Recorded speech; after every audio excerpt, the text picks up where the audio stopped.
Olá, sejam bem-vindos a mais um FUNCERN-Cast. E hoje aqui, na nossa sala do Núcleo de Comunicação da FUNCERN, temos três grandes nomes da cultura, que são eles, começar pelo nosso coordenador de Comunicação e Marketing da casa, Teotônio Roque, ele também que já atua na área da cultura, da fotografia, da educação popular. Seja bem-vindo, Teotônio, para mais um FUNCERN-Cast. Poxa, prazer, Bruno, e você tem razão, assim, a fala dos três, a gente pode dizer dois, né? É um prazer imenso a gente estar aqui recebendo. Você vai apresentar para o público o nosso secretário adjunto de Esporte e Lazer do Estado do Rio Grande do Norte e o nosso diretor da Fundação José Augusto, que esse eu já conheço desde o tempo do Ministério da Cultura e mais um pouquinho. Então vai ser muito gostoso dar esse papo, esclarecer algumas coisas em relação às leis de incentivo à cultura e ao esporte.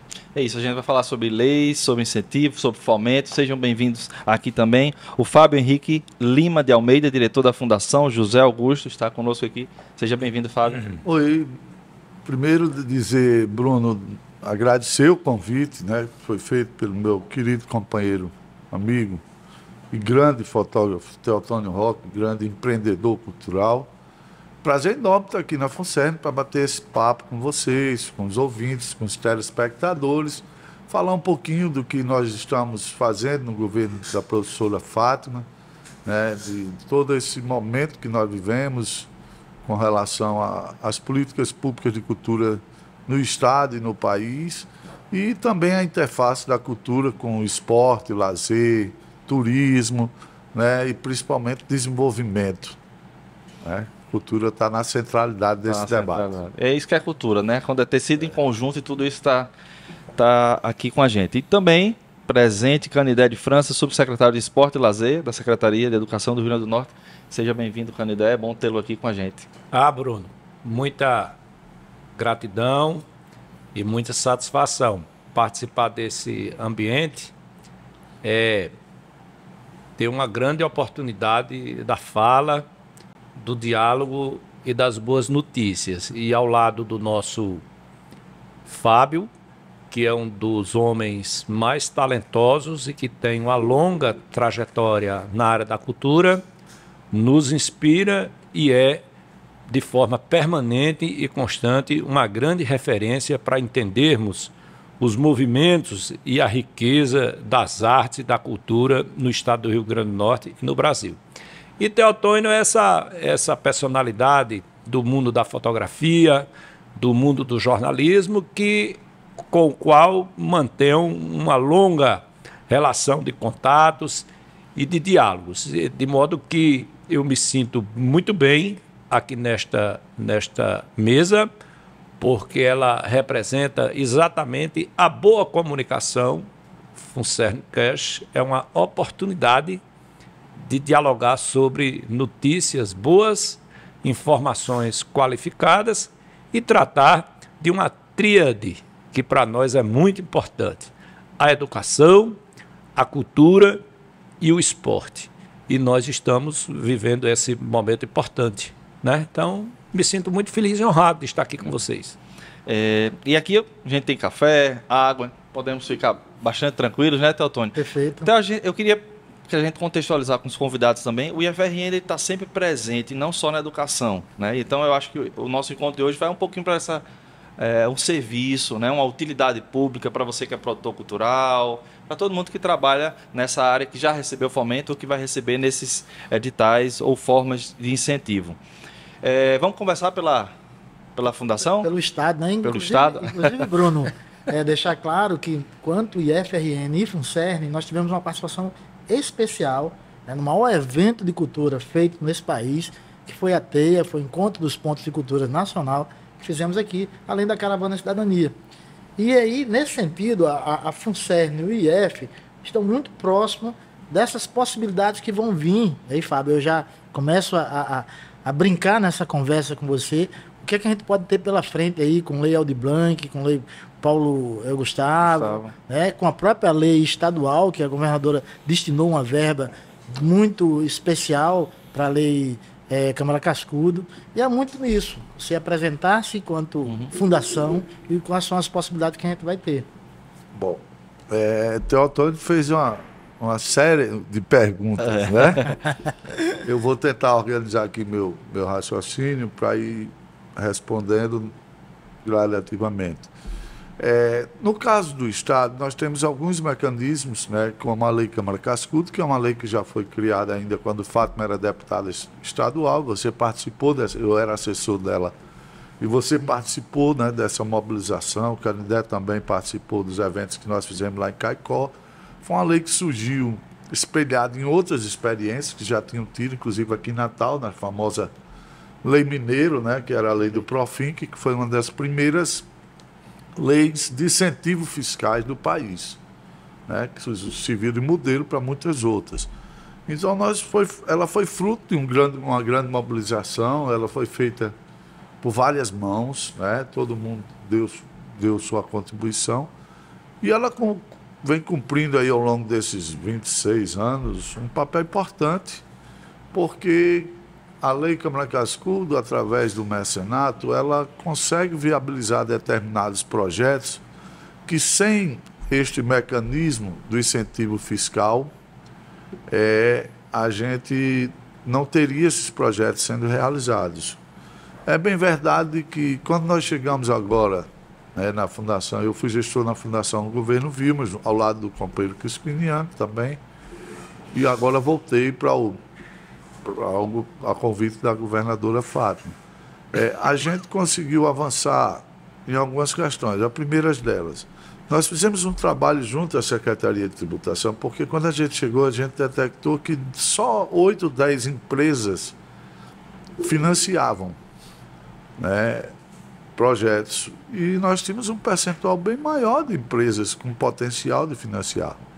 Então, nós iniciamos um projeto que começou a ser realizado junto com a Secretaria de Tributação, no sentido de que a gente fornecesse um novo cadastro de possibilidades, né, de empresas e de pessoas que pudessem também entrar nesse rol de captar patrocínio para os projetos culturais, de financiar os projetos através da lei.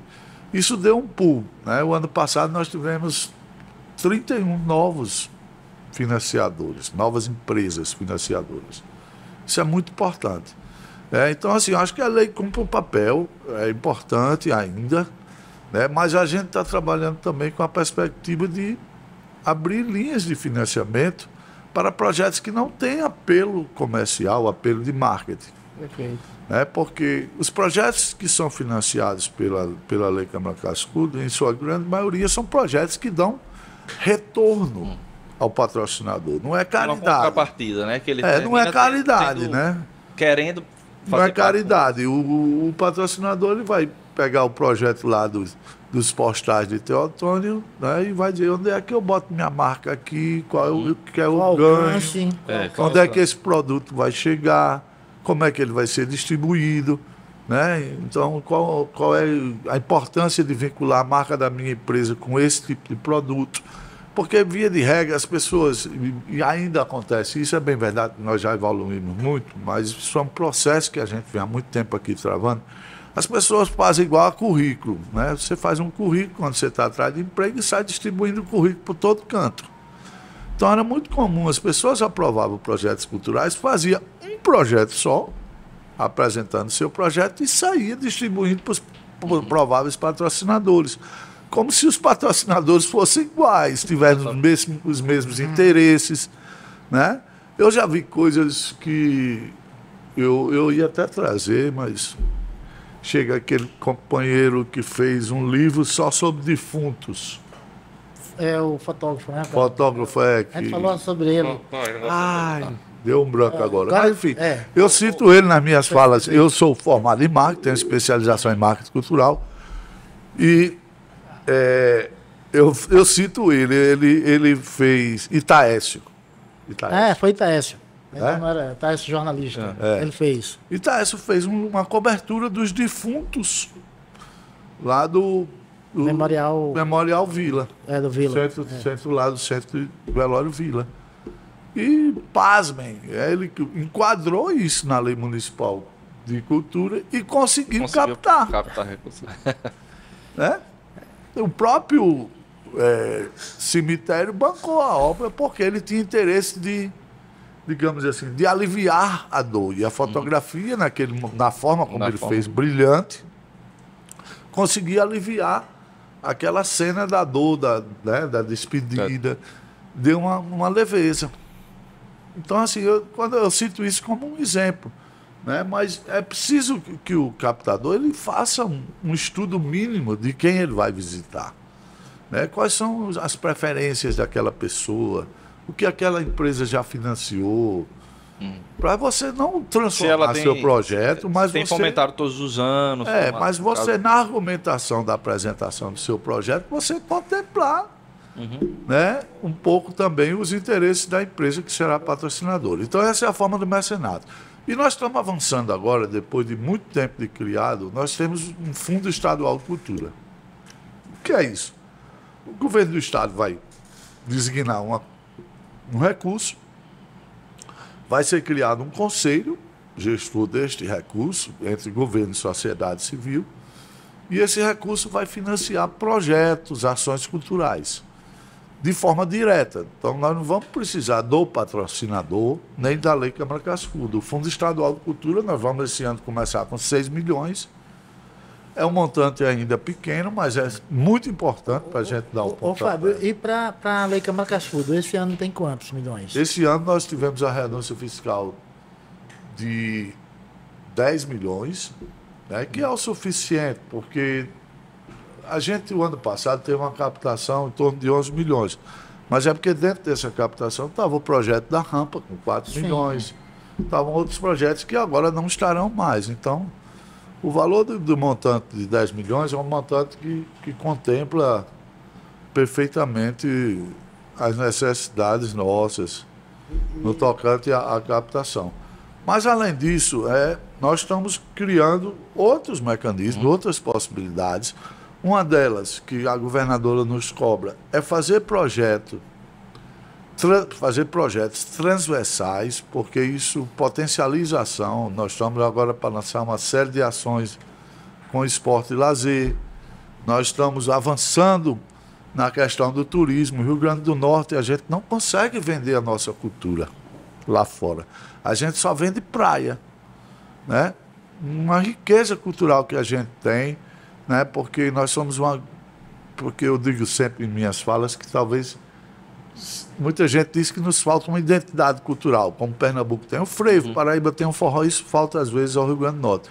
Eu digo que esse é o nosso maior patrimônio, porque a diversidade que nós temos aqui, né? Nós temos a presença indígena na nossa cultura, nós tivemos a presença afro um pouco menor, mas tivemos muito também, né? Nós tivemos holandesa, francesa, portuguesa, americana mais recente, né, que também transformou muitos hábitos culturais da cidade. Nós éramos uma cidade com 30 mil habitantes, chegaram 10 mil americanos de uma vez aqui para morar. Isso transformou. Natal foi a primeira cidade que teve banda de jazz do país, banda de blues. Até hoje tem um legado disso, né? Você tem na música instrumental aqui, se você chamar um festival de blues, vai aparecer 200 bandas.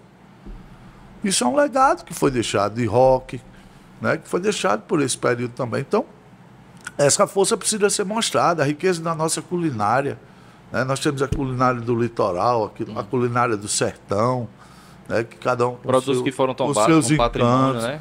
Nós temos as belezas, nós reabrimos o Forte do Reis Magos agora, e pasmem, no mês de janeiro, 51 mil pessoas visitaram o Forte do Reis Magos. 51 mil pessoas. Quero pegar, né? Não existe outro local no Rio Grande do Norte tão visitado como o Forte do Reis Magos. E nós estamos, inclusive, fazendo um trabalho para que o natalense, o potiguar, visite o Forte. Seu próprio. Porque nós tivemos acesso a uma pesquisa feita pela FEComércio que dizia que só apenas cerca de 8% da população de Natal conhecia o Forte do Reis Magos. Então, o que é que nós fizemos? Nós mantivemos gratuidade por 3 meses. Então, isso gerou uma demanda de pessoas que vinham no domingo para a Praia do Forte, gente que estava na Ridinha, que pegava a ponte e vinha conhecer. E fizemos várias inovações lá. Pela primeira vez na expografia, nós temos a presença indígena, que ela era excluída. né, de dentro do forte. Como se aqui os portugueses, holandeses, quando aqui chegaram, não existisse gente, né, não existisse pessoas habitando. Nós tínhamos pessoas, né, então nós levamos essa história também para dentro da expografia do forte. Mas é isso, eu acho que para pontapé, porque senão eu vou falar muito, porque vai ficar com o bico seco. Eu acho que a gente poderia... A gente pode puxar já puxar a candidação também, porque ele gosta de falar também. Ele está aqui organizando, mas fica tranquilo, cara. Aqui é ao vivo. Outro detalhe aqui, isso é uma grande conversa mesmo. Então, assim, a gente foge um pouco dessa história da entrevista e bate um papo. Então, Candé, meu secretário, pode ficar muito à vontade, inclusive de intervir na fala aqui de todos nós, entendeu? Então, mais uma vez, bem-vindo. E a gente pode falar, inclusive, sobre a questão de incentivo à lei do esporte. Eu sei que tem uma lei nova agora. Como é que está esse procedimento? O que é que a gente precisa fazer? O que a gente precisa comunicar aos IFs, à FUNSERN e aos demais que estão nos assistindo e ouvindo? Ouvindo aqui Fábio, né, e os comentários de vocês, eu estava falando de março, né? E nós estamos vivendo esse ano de 2022, um ano muito marcante, né, para o Brasil. E em termos de cultura, nós estamos completando esse ano 100 anos da famosa e alvissareira Semana da Arte Moderna. Ela completa 100 anos. É um acontecimento histórico de singular expressão, porque quando se fala da cultura, se fala da construção da identidade nacional de uma nação, né? E a Semana da Arte Moderna trouxe para o Brasil ventos muito positivos, que foi, sob certo aspecto, em termos comparativos, o vento que embalava as caravelas.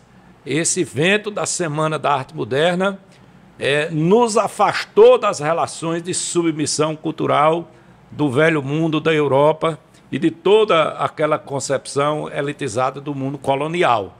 Então, a Semana da Arte Moderna, ela, para nós, assim, foi muito importante, né? E esse ano também nós estamos comemorando 200 anos da independência política do Brasil. E isso tem muita repercussão e tem muito significado, porque um dos caminhos da construção nacional é a identidade cultural. E essa identidade cultural do povo brasileiro, ela precisa ser mantida, ela precisa ser estimulada, ela precisa ser divulgada, ela precisa ser elemento central no processo de formação de natureza e de ordem educacional, e educacional aqui da forma mais ampla, não é? Então, a Semana de Arte Moderna, os 200 anos da independência, e tem um outro fato relevante também, não é? Que foi a revolta do Forte de Copacabana, do Forte em 2022, liderada pelos tenentes, né? À época o Luiz Carlos Prestes, e essa manifestação, né? Ela trouxe um profundo questionamento às práticas, aos modelos e à tradição política da denominada República Velha, não é? E um outro fato importante nessa quadra centenária é a fundação do Partido Comunista, né? Então, esses quatro aspectos, assim, eles estão muito ligados, porque eles tratam da luta, da busca de caminhos e de elementos que possam constituir a identidade da nossa brasilidade, do povo brasileiro, não é? Então, essa marca do centenário, para nós, esse ano de 2022, é um ano muito, muito plural, mas é ao mesmo tempo singular, porque nós somos únicos na dimensão da riqueza, da diversidade cultural e, sobretudo, dos elementos da cultura de paz que o Brasil cultiva ao longo da sua existência. Então, eu ouvindo aqui Fábio, né, eu fiquei até inspirado em falar isso. Fazer essa entrada. Né, em fazer essa construção de referência histórica. E nós, na verdade, em que pese nós sermos um país recente, novo do ponto de vista do lastro e das referências temporais da história, mas nós somos um país que temos traços e temos elementos muito importantes e muito diferenciadores, né? Obviamente que nós não podemos ter a pretensão, isso seria uma arrogância, isso seria um despropósito, né? Mas nós não temos nada igual no mundo, igual ao Brasil, né? Nós não temos nada no mundo igual ao Brasil, né? Nós temos uma dimensão territorial fantástica, né? Continental, nós né? temos uma dimensão continental, nós temos uma costa brasileira, uma das mais bonitas do mundo, e o pedaço mais bonito é o pedaço do Rio Grande do Norte, né? Porque inclusive foi onde o Brasil nasceu juridicamente. Essa história que o Brasil nasceu juridicamente na Bahia, essa história precisa ser recontada. Aqui, sim, é onde juridicamente o Brasil nasceu, em Touros, no litoral norte do Rio Grande do Norte, né? Aqui no território potiguar foi onde aconteceu o evento mais importante da América, do Brasil, que foi a guerra dos bárbaros. Né? A Guerra dos Bárbaros, ela foi para além da eliminação física dos povos indígenas que ocupavam o nosso território. A Guerra dos Bárbaros, Fábio, ela deslocou o eixo político, econômico e as luzes, os olhares para o território potiguar, porque tirou da Bahia o controle daquilo que à época era denominado a capitania. Tirou da Bahia e botou em Pernambuco. E esse fato, né, nós estamos chegando a praticamente 300 anos após a Guerra dos Bárbaros. E como é que estão os nossos indígenas? Fábio faz uma referência aqui, os que escaparam, né, do extermínio. Os que escaparam do extermínio. Os que fugiram do aldeamento. Onde estão os dos olhos puxados, os dos cabelos escorridos, os dos lábios bem desenhados? Onde estão os que casavam e faziam as suas festas e o seu preparo para a guerra no tempo da safra do cajueiro? Onde estão? Como foram tratados? Então nós precisamos resgatar a nossa história e dizer que nós, o povo potiguar, é um povo diferente, mas é diferente pela capacidade do acolhimento, é diferente pela capacidade da cordialidade, é diferente porque o primeiro doutor, cientificamente falando, do Brasil é do Rio Grande do Norte, que inclusive agora completa 100 anos do seu falecimento, que é um siridoense lá do sítio Cavalcante, que antes pertencia a Caicó e hoje pertence a Jardim do Piranga, que é um dos maiores juristas do mundo, chamado Amaro Cavalcante. Então o Rio Grande do Norte tem um povo bom, culto, generoso e valente. Um povo ousado e um povo que gosta do que é bom, do que é bonito e do que é respeitoso. Então essa puxada que o Fábio aqui coloca, para nós é muito importante, porque nós temos história.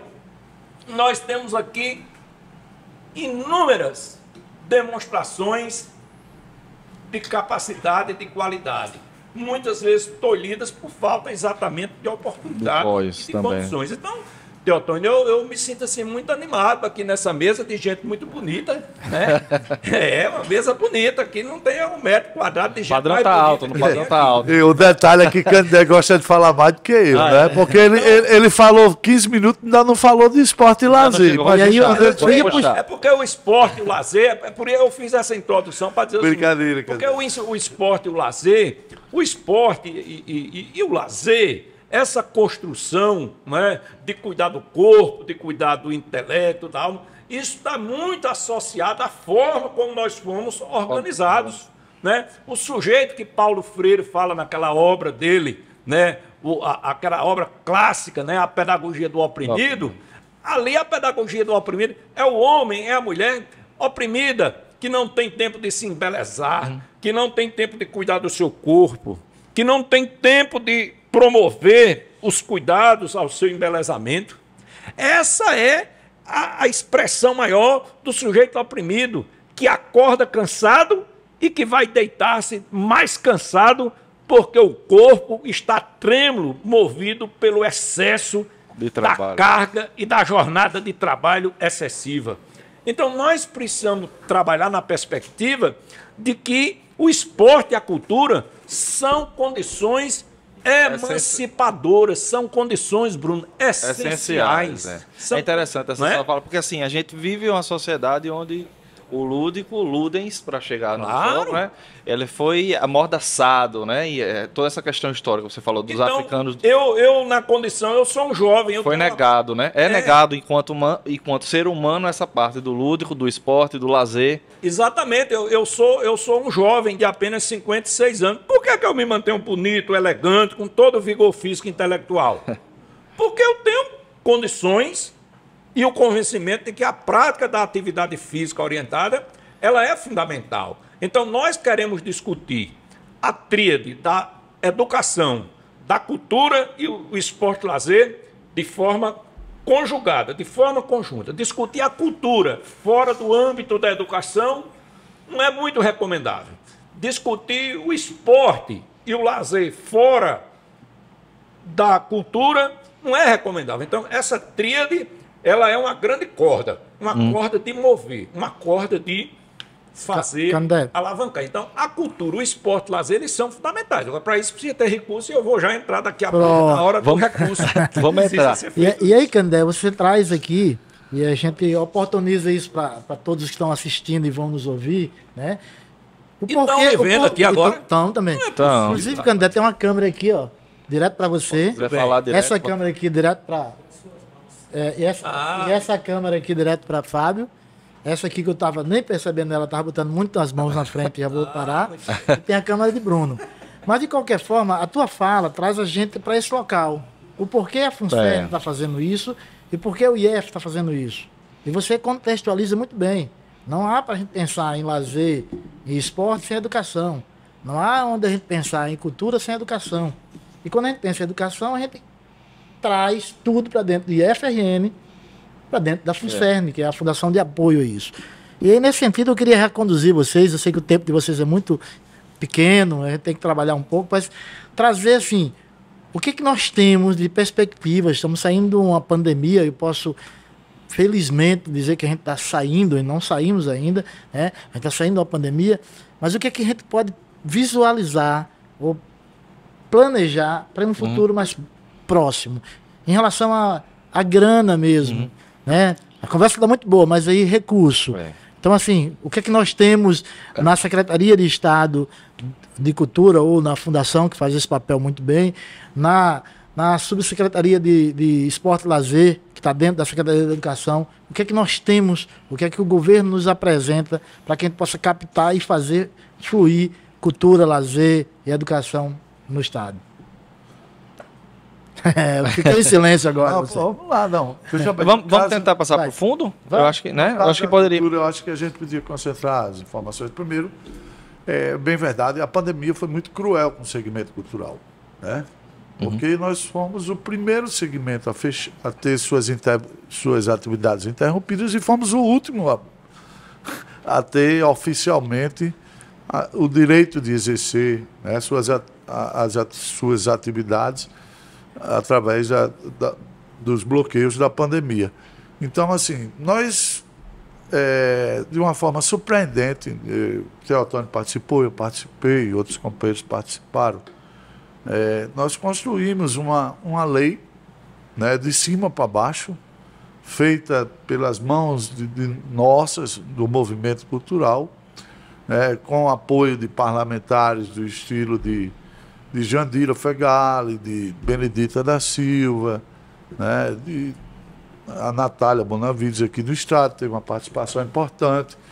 E aí nós conseguimos construir a Lei Aldir Blanc, uma lei que veio de cima para baixo, né, repito, e conseguimos estabelecer, no meio dessa confusão, desse cenário extremamente desfavorável, uma correlação de forças capazes de conseguir passar isso por unanimidade na Câmara, o que dificultou a possibilidade de veto por parte do presidente, né? E essa lei, ela deu uma reoxigenada, né? Primeiro porque nós que estamos na gestão tivemos que exercer um diálogo mais estreito com o movimento, ouvir mais, né? Preparar para ouvir mais do que falar, entender a necessidade de cada movimento cultural, porque às vezes a gente está dentro de uma giroflex com o motorista esperando a gente na porta, né? A gente não entende a dificuldade de um cantador de viola que precisava ir à praia de manhã, como todos nós aqui conhecemos, para arriscar ganhar o que vai botar na panela de noite. Né? O vendedor do folheto de cordel, ao cara que vai para um barzinho fazer voz de violão, que não tinha mais o barzinho. Né? Então, nós fomos enxergando uma outra realidade de um segmento da cultura que não tem tanta articulação. Né? O pessoal dos circos, por exemplo, é uma situação dificílima, porque são negócios familiares. Esse povo foi para a situação de miséria, né, na pandemia, porque não tinham o que comer. A gente teve que fazer campanha de cesta básica emergencial para eles. Então, na Lei Aldir Blanc, nós investimos muito nesses segmentos, né, porque nós entendíamos que esse dinheiro, por se tratar de um dinheiro emergencial, ele tinha exatamente chegado na mão de quem mais precisava. Porque tinha outros segmentos, né, que conseguia, o cara fazia uma live, ele tinha um público dele, ele conseguia, e teve gente até que ganhou muito dinheiro na pandemia. Fazendo isso, que criou-se um novo hábito que a gente não tinha de ficar em casa assistindo show pela internet. A gente não tinha esse hábito. Nós criamos esse hábito dentro da pandemia, assim como fazer reuniões virtuais, né? É uma coisa que veio para ficar, né? Depois de toda a tragédia na humanidade, ela passa por profundas mudanças, né? Algumas para melhor, outras para pior.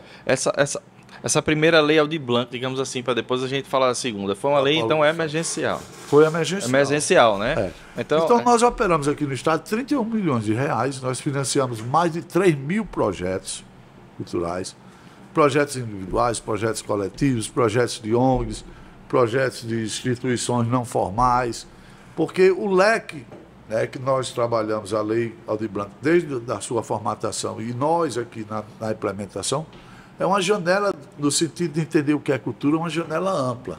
Não só as artes. Porque há uma confusão. As pessoas, quando falam de culturas, têm mania de só enxergar a parte das linguagens artísticas. Mas cultura não é só isso. Cultura são nossos saberes, nossos fazeres, tradições, nossas crenças, nossas formas de falar, a forma como a gente se organiza em sociedade, a forma como as comunidades se organizam. Isso tudo são aspectos culturais, o que a gente come, o que a gente planta, né, o que a gente colhe. Isso tudo tem a ver com cultura. Então a gente trabalhou esse conceito amplo, né, esse conceito largo de cultura.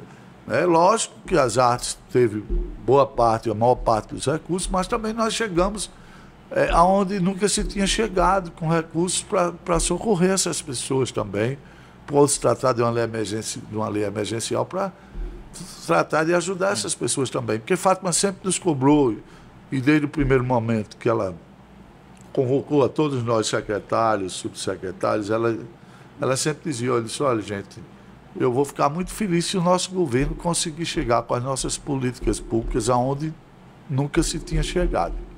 Deixa eu fazer uma pergunta para contextualizar, até. Eu acho que a gente já pode falar também na Aldir Blanc 2, né? Que deixa de ser emergencial e passa a ser permanente. Há uma mobilização, inclusive há uma possibilidade de votação hoje, neste dia de hoje. Né? Nós estamos em plena mobilização. Então, e tem a Lei Paulo Gustavo. Tem a Paulo Gustavo. Deixa eu só fazer uma pergunta para a gente fazer esse link. Essa primeira lei emergencial, ela tem incisos que para pessoa física, o inciso 1, o 2 para pessoa jurídica, grupos de... E o 3 via editais, né? Como é que funcionou essa estruturação? Para 2... assim. Como é que funciona? Como é essa estrutura para quem está em casa entender direitinho? Ela foi dividida. Uma parte era auxílio direto, ou seja, eram prêmios de R$3.500, né? Era até... Isso. Tanta coisa que às vezes... Esse para a pessoa física, né? Era, que a pessoa ia recorrer e ganhar como teve o auxílio do governo federal na pandemia. Para manutenção, mesmo, né? Para manutenção dos custos. Para gastar no que... Essa é uma coisa. E teve as políticas de editais. Que aí os editais, alguns a gente pedia que, por exemplo, nós fizemos um edital pela primeira vez para a culinária popular do estado. Acaba que faz o siquilho caicó, acaba que faz a ginga com tapioca na redinha, o grupo queijo, coalho, o queijo de coalho. Isso são saberes riquíssimos, porque por trás de cada prato desse você tem um elemento de composições culturais. Por exemplo, a ginga com tapioca traz a goma, que é a origem indígena. Né? O peixe, que era o hábito dos indígenas. Né? E o dendê. Ela é frita no dendê, que é um elemento do terreiro, das tradições africanas. Você está entendendo que todo prato ele tem uma... A culinária sidoense, por exemplo, se você parar para estudar, para conhecer mais profundamente, você vai ver a influência judaica forte, né? Sem dúvida. Com certeza. Tanto na questão da culinária do Sidó, como na questão da musicalidade do povo. Aí você não entende como é que nasceu um fenômeno chamado Elino Julião, que não sabia, mal sabia ler, e fez 450 composições. Né? Um cabalado de Timbaúba dos Batistas dentro de um sítio. Aí você vai ter que entender a colonização judaica, junto com os elementos daquelas comunidades tradicionais que já existiam ali, os índios, né, que era outro povo muito musical. Quando houve essa junção, potencializou aquela área. Então aí você vê carne de sol, queijo, os embutidos, as linguiças. Isso não era tradição brasileira. Ô, Fábio, aí no caso, a Fundação Zé Augusto coube ao papel de intermediar isso e repassar esses recursos. Gerenciar, Foi abrir uma editais. luta grande, né? Porque foi 31 milhões para a gente operar em 3 meses. Vocês vivem dentro de uma instituição, sabem, imagino como foi. Né? Nós gastamos Natal, Ano Novo. Sem dúvida. Ninguém trabalhava-se 12, 14 horas. Companheiros da gestão surtaram no meio do caminho. Fábio, é outra coisa... E a gente ficava numa pressão muito grande, né? A governadora nos cobrando, dizendo, não pode devolver, tem que aplicar. Para poder chegar. Ter as datas. Movimento cultural cobrando aqui, porque quanto mais organizado, mais esse movimento quer dinheiro, mais quer ter acesso a recursos, e a gente também preocupado com isso. E também fazer chegar esses recursos lá na ponta, na mão de quem mais precisa, que não está organizado nos cobrando. É uma junção de fatores que a gente tem que nós temos, Fábio, vocês... É um pepino, mas é um pepino bom, gratificante, né? Porque você tem um resultado. Vai repassar aquele dinheiro que a gente já sabe que é um dinheiro nosso, dinheiro que está vindo para a Lei de Blanc ou a Lei Paulo Gustavo, claro. Já vem, né? Aí eu tenho um detalhe aí. Vamos ter de novo a nova lei, que é a Lei Paulo Gustavo, já aprovada no Senado, por unanimidade também, daqui a pouco deve ser sancionada, ou não, mas a gente vai ter isso para esse ano ainda. Nesse sentido, e já colocando também Candé nesse jogo, vamos jogar, né, Candé, já que tu é do esporte, nós lemos, né, até para fazer um pouco dessa conversa aqui, que a governadora do estado, ela destinou uma verba para uma espécie de lei, eu estou falando espécie porque ainda não tenho isso claro, vou saber agora do secretário, da lei de incentivo ao esporte, que pelo que eu li lá no site do governo, ele vai ter mais ou menos os padrões, os parâmetros da lei Câmara Cascudo. Muito próximas, né? Então, o programa, como é que se dá isso? Como é que o programa RN mais esporte e lazer, não é isso? O estado do Rio Grande do Norte, desde a sua existência até hoje, nunca teve por parte de qualquer governo nenhuma política pública organizada, legal, transparente e acessível como nós estamos tendo agora no governo da professora Fátima Bezerra. Essa questão do financiamento, ela é fundamental. E eu vou dar aqui um parâmetro para ver o seguinte.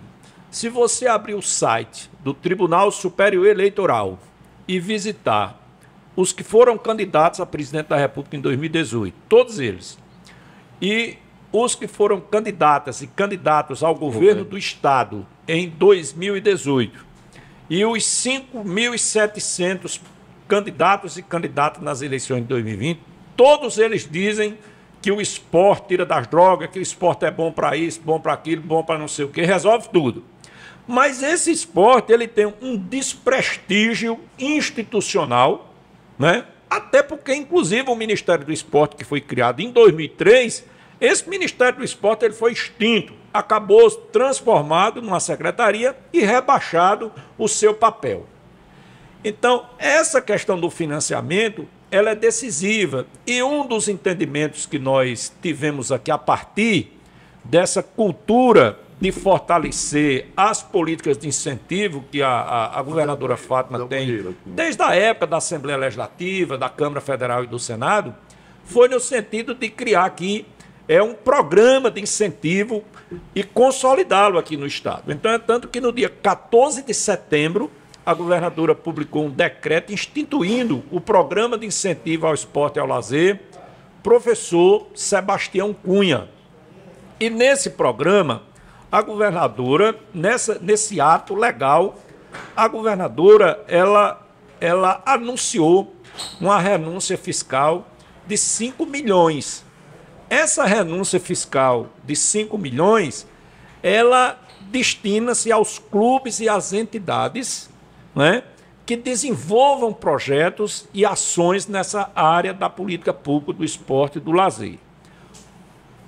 Como é que nós dialogamos com a própria Fundação José Augusto, que tem expertise, tem know-how, tem uma longa tradição nessa área, dos editais, das chamadas públicas, e no diálogo com a Secretaria da Tributação, porque é uma renúncia fiscal, Teotônio, nós tivemos o quê? Nós fizemos um parâmetro em 3 patamares. O primeiro patamar é aquela empresa que ela paga até R$1.200.000 de ICMS. Isso com base nos dados do ano anterior.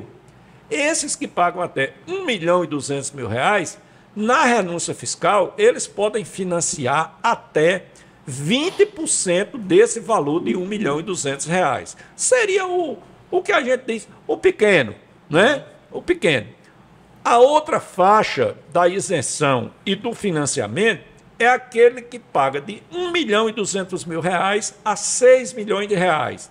Esse aí pode financiar o projeto até 10%, ele pode financiar desse valor da renúncia.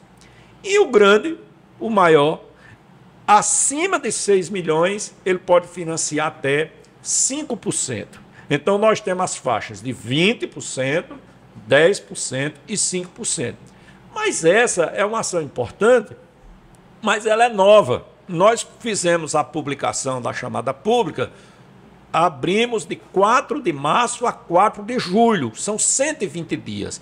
Mas como é uma coisa nova, pioneira, nós vamos ter o início agora, segunda-feira, dia 28 de março, eu inicio com a equipe, né?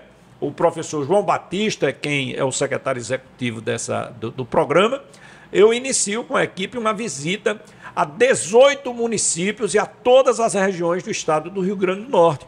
Nós vamos apresentar o programa, né? Nós vamos ter acesso aos 167 municípios do dia 28 de maio ao dia 20 de abril.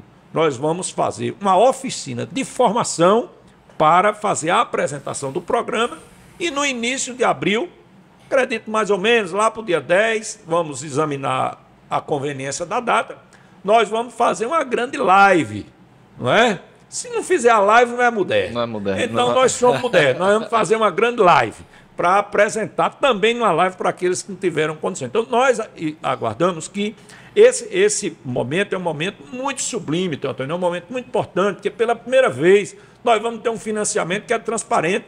Você entra lá no site da subsecretaria, cel.rn.gov.br, você obtém todas as informações. Camilé, e quem pode acessar? Na Lei de Cultura, pela Câmara Cascudo, tanto o artista, o produtor, a ONG, no esporte, quem pode acessar para ter essa primeira experiência nossa, nós, numa comunhão de entendimentos, nós achamos melhor para examinar essa realidade concreta a questão dos que têm entidades, clubes que têm CNPJ. Mas nós estamos convencidos que nós vamos, no próximo edital, em 2023, quando a governadora for renovar a renúncia fiscal, nós temos uma convicção de que nós precisamos examinar isso. Mas nós temos, assim, uma preocupação, porque 5 milhões é um dinheiro bom, mas nós temos que estimular que os clubes, que as entidades, que eles apresentem os projetos. Por quê? Porque se não fizer a utilização desses 5 milhões, nós não vamos ficar bem no retrato, porque nós passamos a vida todinha gritando, cadê o dinheiro? Vem cá, olha aqui. E onde é que está? Então nós vamos buscar que os clubes, que as entidades aprovem os projetos, apresentem os projetos, né? Deixa eu aprofundar. Pois não. Que é uma dúvida que eu acho que está comigo, mas pode ser que... Quem está ouvindo e assistindo tem também. Quando você fala clubes e entidades, mas, por exemplo, entidades que têm no seu estatuto fins de esporte, o que é que você... Porque você pode ter uma entidade, vou dar um exemplo, na Felipe Camarão nós temos a Conexão Felipe Camarão, a entidade que inclusive recebe financiamento de Petrobras, não sei o quê, que dentro das atividades dela tem o esporte e lazer. Claro. Mas o braço forte dela não é o futebol, não é? Pode. Um vôlei. Mas é o seguinte, as entidades e os clubes que têm ação relacionada ao objeto do programa de incentivo. Perfeito. Um exemplo, para comprar um barco de pesca. Essa atividade ela está relacionada a uma prática, a uma atividade esportiva, de lazer, então ela tem conveniência. Perfeito. Então ela está... Comprar um time de botão. Vamos falar do esporte. Ele estava falando do professor Otto. Então nós está passando processo pesado. Nós conversamos muito com a Fundação Zé Augusto, e aqui agradecer a Fábio, agradecer a Crispiniana, agradecer toda a equipe técnica, porque nós não estamos com medo de errar, porque nós temos certeza que nós queremos acertar.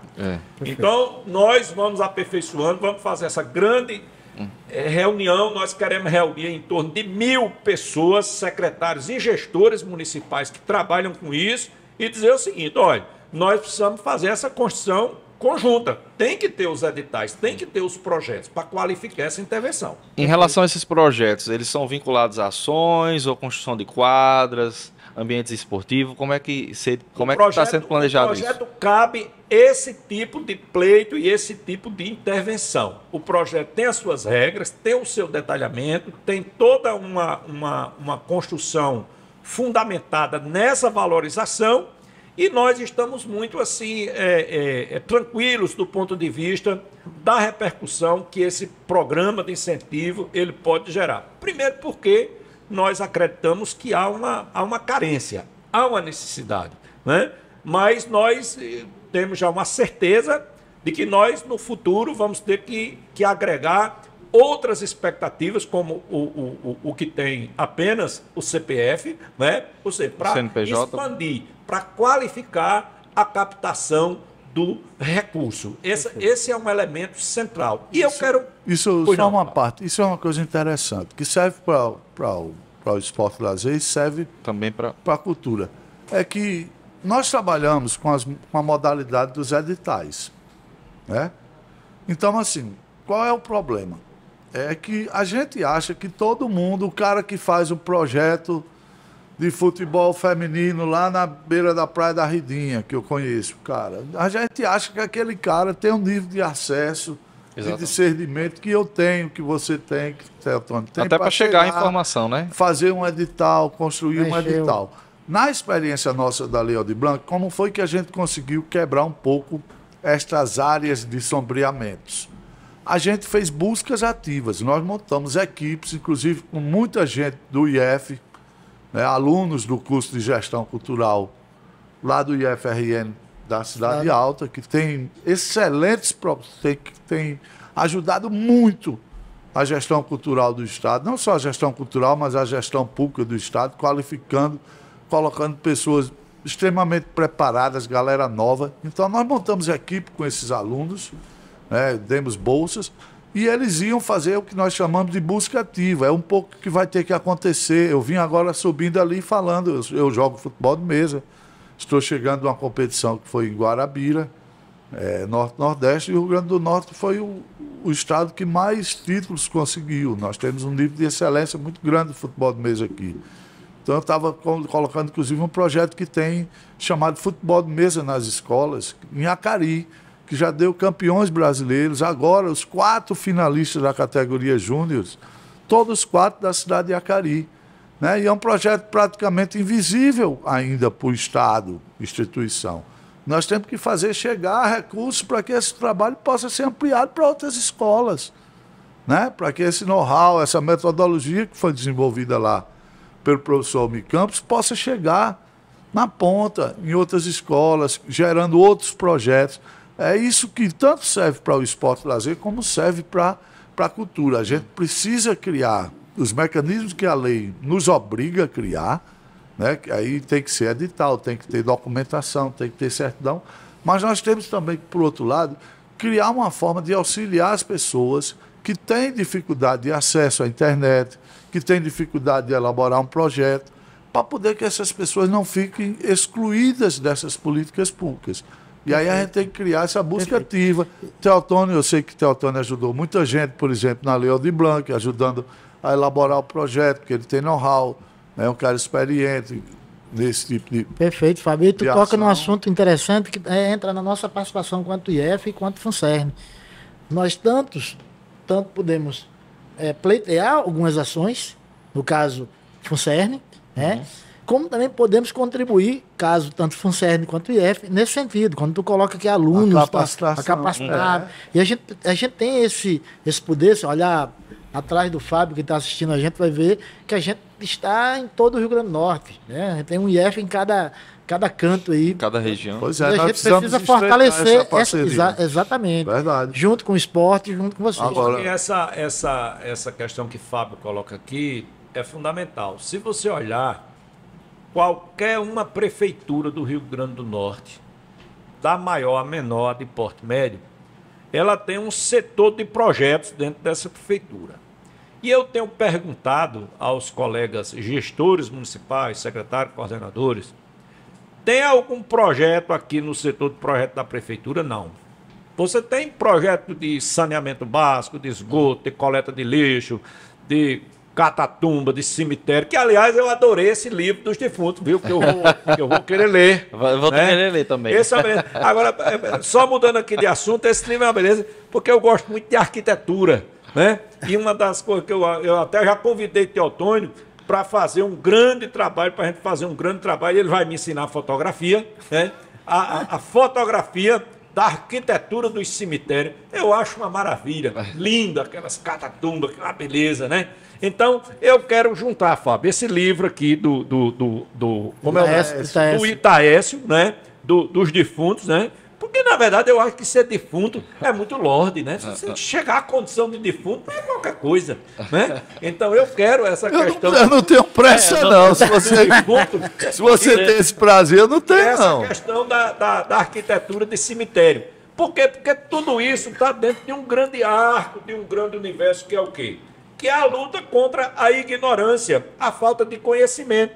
E nós temos uma relação muito respeitosa, proativa e reconhecedora do papel da FUNCERN e do próprio dessa instituição, religiosamente falando, milagrosa, que é o quê? O Instituto Federal de Educação, né? Que são uma beleza. Eu tive muita vontade de estudar antes, né? Mas não tinha condição, né? Então fiquei lá. Inclusive, viu, lá no IF que eu citei, tem também o curso de esporte e lazer, né? Pois é. Exato. Então, É? o que nós E tem um alunado capacitado para lhe ajudar também nessa busca ativa aí O que é que nós precisamos desenvolver nesse sentido aqui? É como é que a gente forma os profissionais para elaborar os projetos. Nós estamos precisando dessas parcerias e nós vamos buscar junto ao IF, junto à FUNCERN, as instituições, Tá feito aí o como convite, é que elabora o projeto. Porque esse negócio é quando você está querendo namorar, fica naquela conversa mole, mas enquanto não abraça, não sente o calor humano, o namoro não se consolida.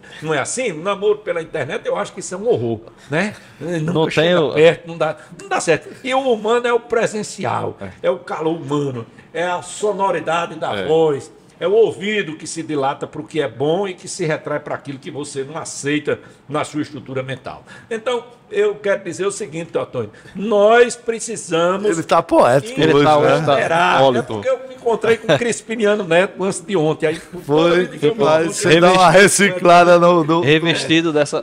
Então, o que nós precisamos verbo- fazer, Teotônio, aqui é discutir. E eu quero dizer que com a FUNCERN, Nós temos condição de fazer uma parceria para fazer um convênio para pagar a FUNSERN, que o dinheiro público é para isso. Pagar a FUNSERN para elaborar, como é que capacita o pessoal para elaborar projeto para captar o recurso do esporte. Porque no próprio recurso do programa, na própria rubrica do programa, tem uma alíquota lá destinada para pagar o cara que elabora o projeto, a mulher que elabora o projeto, né? Então tem o recurso para pagar. Nós queremos discutir isso com vocês. Como é que nós vamos fazer isso? Porque senão você vai ter o dinheiro, vai ter a necessidade, mas não vai ter o quê? Quem elabora o projeto, quem faz o projeto. Já recebi aqui tá certo? Ao vivo, viu? Eu já vou botar aqui. Do gerente do projeto, Erivan, Fábio. Eu vou ligar para ele. Pode anotar aí que a gente já fecha isso. Grande abraço, professor Erivan. Prazer em revê-lo. O que é que eu quero colocar aqui, Teotônio, sobre essa questão da elaboração de projeto?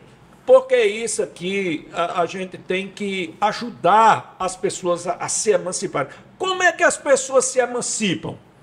Com conhecimento, condições, oportunidade e autonomia. E tecnologia, bota outro dedo aí. Também. Se não tiver o acesso... É a oportunidade, porque hoje eu tenho um computador, mas a minha maior... Olha, quando eu comprei o computador, eu fiquei feliz agora. A minha maior alegria foi quando eu comprei uma máquina Olivetti, aquela máquina da datilografia. Foi uma alegria incomensurável, grande demais. Então as pessoas têm que ter condições para ter os equipamentos, para poder acessar as políticas e os recursos delas decorrentes. E não há perspectiva de se ter política pública de esporte e de lazer, e eu estou dentro de uma instituição que forma academicamente, cientificamente, sem as condições materiais, sem o conhecimento e sem os instrumentos. Então, o esporte, do jeito da cultura e do jeito da educação, precisa... É uma grande ferramenta. Precisa das condições de formação, do conhecimento e da ciência, da tecnologia,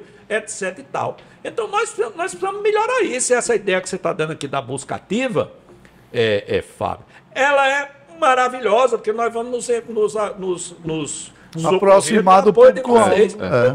Você. Agora, não esqueça do livro dos defuntos, que esse eu quero.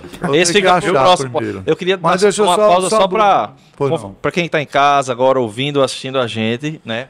Continuar seguindo as nossas produções da FUNSERN, pelo nosso FUNSERN Instagram, Facebook, o nosso canal também, FUNSERN Oficial no YouTube. E dizer que quem está assistindo também vai estar disponível nos agregadores digitais, Spotify, Google Podcast. E também quem está ouvindo, por consequência, nos agregadores de áudio, também podem acompanhar no nosso canal do YouTube. E antes de Fábio falar, dizer o seguinte... Pelo que eu percebo, parece que a gente começou a engrenar agora, mas o tempo de vocês não é tão... Não, eu você refaz outro. Pode ficar. A gente vai ter que fazer outro. Pelo menos daqui a uns 15 minutos eu vou ter que sair, porque eu tenho... Poder fazer uma rodada já.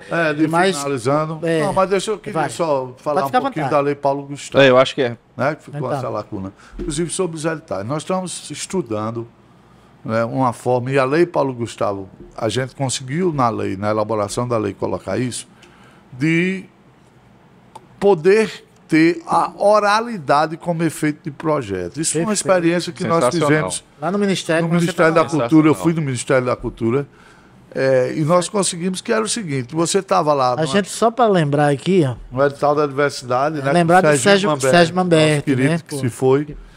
E aí, o que era isso? O Ministério da Cultura disponibilizou um telefone que as pessoas ligavam para lá e diziam: olha, eu sou o índio tal, moro em tal aldeia, minha aldeia é assim, assada, quero fazer isso. Eu quero fazer isso. E isto tinha valor de projeto. Por quê? Porque você quebra uma das barreiras, que é a barreira da escrita, né? Que muita gente não tem o domínio da escrita, da linguagem, dos números. Então, a gente está tentando, na Lei Paulo Gustavo, implementar isso aqui no Estado como um protótipo de um estudo, de um modelo, né? Na verdade, nós não vamos conseguir fazer igual o Ministério da Cultura, porque o próprio Ministério da Cultura teve problema depois com o Tribunal de Contas da União. Sim, que ele não, as leis, elas não são feitas para políticas culturais, elas são feitas para prédios, para... viadutos, compra de produtos. Ela não entende a subjetividade da cultura, né? Assim como do esporte, do lúdico, né? Porque tem uma parte do esporte que é lúdico, que é memória, né? Eu jogo botão, eu disse aqui, eu jogo futebol de mesa, que é coisa mais memória do que isso, memória afetiva, que nos lembra... Todo mundo ali que está ali, olhando na bancada ali, nos assistindo, jogou botão. A gente nem chegou ainda para discutir o... Luiz Antônio, lá no Barro Vermelho, né, Luiz? Toda a casa tinha um campo de botão, Bicudo deve ter jogado também muito botão na vida, então todo mundo jogou e tem uma memória afetiva, né? Com relação ao esporte. Hoje é um esporte de alto rendimento, que tem pessoas que treinam 4, 5 horas. Eu não disponho desse tempo, por isso fiquei em 5º colocado no Nordestão. Podia ter chegado mais longe. Mas no meio de 80 participantes é muita coisa. Mas tem gente que treina 4, 5 horas por dia, que aí já é o atleta de alto rendimento, né? Os companheiros que foram atletas ali também sabem do que estou falando. Eu, apesar da barriga, fui atleta também de handebol, de basquete e futebol de mesa. Me acompanha desde 11 anos de idade que eu jogo botão e nunca parei. Vez por outra, ainda sou surpreendido por preconceito. Rapaz, você joga botão? Depois com a cara de abestalhado pra mim. Jogo, qual é o problema disso? Joga até pedra. Jogo, sou feliz. Muito feliz jogando botão. E deixar aqui um abraço especial pro professor Horto, um dos maiores botonistas desse país. O cara que contribuiu para que o futebol de mesa chegasse aonde chegou. Né? Nós estamos na torcida, estamos acompanhando muito perto, todos nós. Ele joga no meu clube, na NFM, na Associação Norte-Grandense de Futebol, então nós estamos muito de perto, segurando a mão do professor, que tem uma história belíssima aqui dentro do IF, dentro da educação, do esporte, né, da cultura desse estado. Então, um beijão para o Horto, para a família, né, para os seus irmãos, sua irmã, e estamos juntos aí, segurando na mão do gordo, que vamos torcer que as coisas se revertam. Mas só para finalizar, a Lei Paulo Gustavo, ela tem um diferencial com a Lei da Aldir Blanc. Ela traz rubricas pré-determinadas, ou seja, 70% dos recursos vão ser para a área do audiovisual, para apoiar iniciativas de geração de conteúdo, para apoiar salas de cinemas que estão ativas ou inativas, né, para apoiar empresas, fundações de gerar conteúdo, de distribuir conteúdo, para, enfim, vários segmentos do audiovisual. E nós vamos ter um percentual de 30% que vai para os outros setores, que são as linguagens artísticas, né, os movimentos culturais, carnaval, junino. Né, nós estamos ampliando isso, porque não é a questão de gosto. Se eu gosto das quadrilhas juninas da forma que elas são feitas hoje, eu não gosto. Né? Não cabe isso. Tem que ter essa avaliação em relação à cultura, né? Visão. Eu gosto ou não gosto. Eu sou carnavalesco. Minha origem no movimento cultural vem do carnaval. Fundei a banda de Siri há 35 anos atrás com o João Alfredo, que foi professor ali do companheiro no Salesiano. Né? Então, a gente faz esse recorte aqui porque há uma expectativa muito grande. São 42 milhões, 76 milhões para o estado todo, divididos 42 milhões para a Fundação Zé Augusto e 31 milhões para os municípios. Então, é preciso também as pessoas que nos assistem nas cidades cobrar dos seus prefeitos, porque nós tivemos uma grande parcela do recurso da Lei Aldir Blanc que voltou por preguiça dos prefeitos de operar isso, de discutir com o movimento cultural da sua cidade. Nós não podemos aceitar isso. Né? Nós oferecemos subsídio técnico para essas prefeituras que nos procuraram. Né? Enfim, nós precisamos chegar junto, porque não podemos deixar que uma área tão escassa de recursos como é a cultura, com tanto sofrimento que a pandemia nos impôs, nós e quando a gente tem um ganho, que recursos sejam devolvidos. Ganho significativo como esse. E que transforma as pessoas, porque a cultura gera cidadania, mas gera desenvolvimento. Toda ação cultural é distribuidora de renda. Esse livro aqui que eu recebi, belo livro que foi organizado por Teotônio, por trás disso tem uma cadeia produtiva. Tem um design que fez isso, tem um cara que fez o texto, tem um cara que revisou, tem a gráfica, tem a transportadora. Então você vai, um livro, você vai vendo a imensidão de gente, um monólogo. Você está assistindo uma peça lá, um monólogo, por trás daquele cara lá, daquele ator, daquela atriz, existe uma rede de pessoas que trabalharam para que ele estivesse fazendo aquele espetáculo. Um evento cultural na rua gera renda, distribui. Distribui renda, porque ganha o vendedor de churrasquinho, ganha o vendedor de cerveja, de água mineral, ganha o catador de lixo. Quem está assistindo A também. cultura, as ações culturais, elas são essencialmente distribuidoras de renda, porque é muito difícil você conseguir fazer uma ação cultural sozinho, é praticamente impossível. Sem dúvida. A criação pode ser sua, mas a execução ela tem que agregar, ela tem que envolver outras pessoas, porque se não for coletiva, ela não acontece. Perfeito. Então ela Exatamente. distribui renda por necessidade. Entendeu? Da mesma forma, uma lei de esporte e lazer. Né? O cara que vai lá vai fomentar a cadeia do esporte, vai fomentar o cara que faz os meiões, o cara que faz a camiseta, a loja que vende a bola, o cara que vende a rede, o cara que vende a água lá, o din-din para os meninos depois da pelada. Isso Tá tudo tudo vai ser dentro fomentado com esse recurso do esporte e lazer. Ele é distribuidor também. Entendeu? E quando não, quando a gente, eu digo sempre, a gente faz uma oficina de fotografia, até eu já fiz muitas, eu acompanhei várias, inclusive. Quando você não forma um fotógrafo, você forma um cidadão. Perfeito. Né? Contribui. Aquela criança que teve acesso, que teve essa oportunidade, ela vai sair dali com outro olhar de mundo. Perfeito. Ela vai ter uma condição diferenciada de disputar esse mundo selvagem, desumano, que a gente vive, porque ela vai ter um olhar mais amplo, né? Seja uma oficina de flauta, né? Uma oficina de cinema, ou um acesso a um bom livro, ou acesso a um bom filme. Né? Nós precisamos pensar nisso, isso é direito.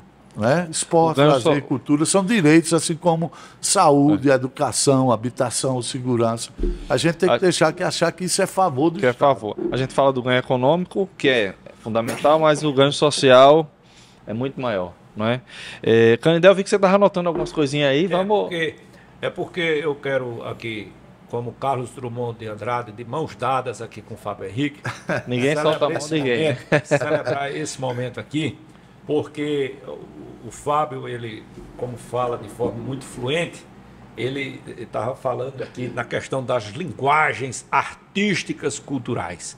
Pois bem, Fábio, por isso que pedagogicamente nós precisamos entender, fazer um esforço para compreender e também para praticar, né, de que a educação física, enquanto componente curricular, na estruturação curricular e das diretrizes, ela é, por excelência, um componente da área de linguagens. Um componente da área de linguagens. Então, tem toda a relação, tem toda uma conjugalidade da educação, Pegar água aqui. da cultura e do esporte e do lazer. É por isso que nós temos muita dificuldade em fazer a construção da política pública do esporte e lazer dissociada do meio ambiente, dissociada da qualidade de vida, da saúde, porque a educação física é uma das 13 profissões da área de saúde. Inclusive, Fábio, falando em reminiscência cultural, eu fiz uma pesquisa que eu estou preparando, melhorando o meu currículo Lattes, importante, né? Melhorando o currículo Lattes, e eu encontrei um curso que eu fiz na Universidade de Fortaleza, na Unifor. Eu fiz um curso de medicina popular de 120 horas pelo raio de 1985. Então, quando encontrei esse certificado, eu fiquei feliz, Teotônio, porque essa construção é uma construção de saúde. E você não tem condições de desenvolver as outras ações na transversalidade se você não tiver saúde, se você não tiver bem-estar. Então, essa roda de conversa nossa aqui, no Funcern Cast. A gente podia passar o resto do dia aqui, né, Teotônio? Mas, então, assim... Mas vamos voltar depois aqui para fazer convite já. Trazer Crispiniano também, porque Crispiniano ajuda. Essa construção, ela é importante. Por quê? Porque nós, inclusive, Teotônio, ele estava falando aí da Lei Aldir Blanc, né, de toda essa luta nacional, e nós estamos, Fábio, numa luta para aprovar a Lei Geral do Esporte. O que é a Lei Geral do Esporte? É o que é o SUS para a saúde, é o que é o SUAS para a assistência social, não é? É o que é o SUSP para a área da segurança pública, é o que é a LDB, a Lei de Diretriz e Base da Educação, para a educação. Então nós temos que ter uma Lei Geral do Esporte, porque inclusive o governo do Estado, Fábio, no diálogo com a professora Fátima Bezerra, ficou estabelecido o seguinte: vamos estruturar a política pública do esporte e lazer no Estado, ou seja, o marco legal, o sistema que está em tramitação, para ser encaminhado para a Assembleia Legislativa, o programa que já é uma realidade, que a governadora disse, onde é que está a maior carência e a maior necessidade? Está no financiamento. Então vamos resolver logo o problema do financiamento. Perfeito. E o fundo estadual. Tá? Então, assim, a nossa é com muita alegria que eu quero aqui, né, aqui no final, dizer que nós estamos muito felizes. Eu estive aqui há cerca de 8 dias, aqui muito bem recebido, aqui pelo professor Renier, pelo professor Albérico e pelo jovem, o professor Renan. Né? Nós conversamos muito, estamos buscando uma celebração de ações parceiras, e a FUNSERN nós queremos sim, e aqui eu estou dizendo publicamente, nós queremos conversar com a FUNSERN para realizar uma formação para o cidadão lá, dona menina, lá de Vinha Verde, de Viçosa, de o jogo de biloca no pé da serra. Ela aprender a fazer o projeto. Fazendo o seu... Aprender o projeto. Vamos... Então, Teotônio, eu quero assim aqui agradecer muito aqui a oportunidade da fala de vocês e dizer o seguinte aqui, né?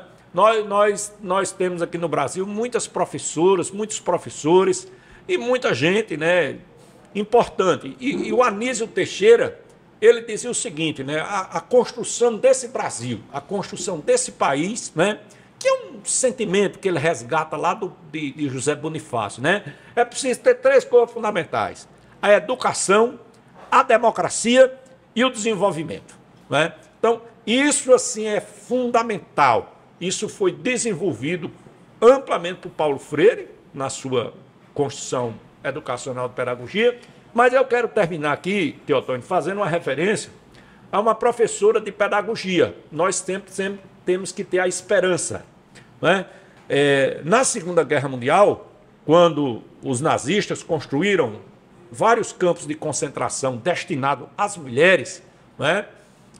Lá em Ravensbrück tinha um campo de concentração que chegou até ter 20 mil mulheres ali da Europa, do leste da Europa, que eram aprisionadas, objeto de toda perversidade, de toda maledicência do nazismo, né? Então, essa professora, como lá tinha várias línguas que se juntavam lá nessa prisão, ela acreditava que ia superar aquele momento. Como de fato superou, né? Que o nazismo foi derrotado na Segunda Guerra Mundial. E ela queria pensar no futuro. E a única coisa que ela pôde utilizar foi ensinar línguas. Ensinar línguas, porque lá tinha as italianas, tinha as polonesas, tinha as soviéticas, tá todo mundo. Então, ela criou uma esperança a partir de quê? A partir do conhecimento. E ela disse o seguinte: o conhecimento traz força, o conhecimento traz esperança e o conhecimento traz confiança.